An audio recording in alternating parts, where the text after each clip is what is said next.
I think that a lot of people in this country forget that in this country, you're free to live whatever life you want to live as long as it doesn't infringe on somebody else's life.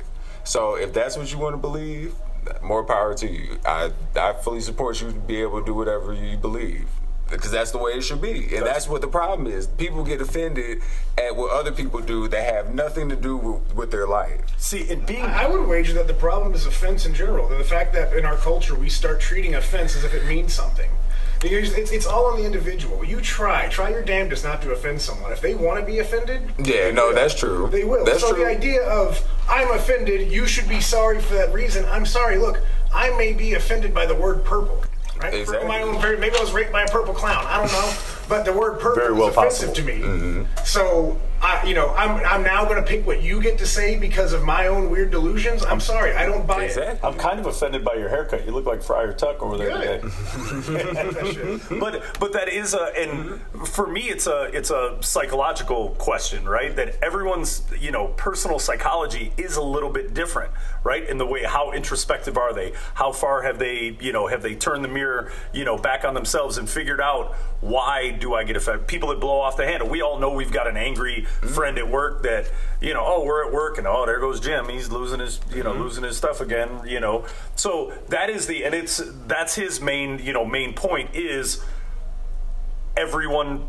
It's impossible to not offend, and he doesn't try to, and is very non-apologetic, in the process. It's like, look, I'm sorry if you're offended. I'm not sorry if you're offended. You probably need to work some stuff out. If you're offended, you probably should be. You should be exposed to more. You've been way too sheltered. And I'm sorry, the whole world doesn't work the way that it works inside of your head. And as for the personal experiences, you can, I've talked a little bit about this general topic today of just being offended and whatever.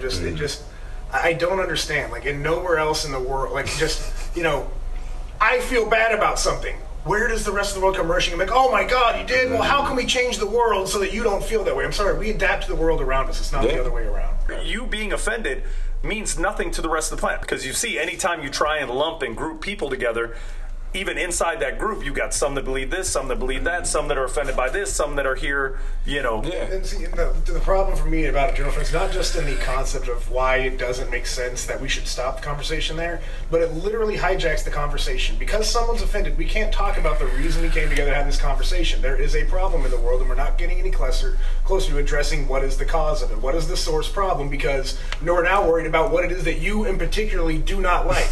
And that's not going to be the same as anyone else we talk to. Everyone is personalized. So if we're going to break it down by, hey, this one time I saw this cop and this happened to me this way, whatever. I've been tased till I pissed myself, all right? Cops aren't particularly very good with me either. But if we're going to talk about the specific instances, and no, you don't get it. This cop was, okay, great. We have identified. No one, I don't think anyone above the IQ of like 12 or mustard or something would argue that there's not a systemic problem, right?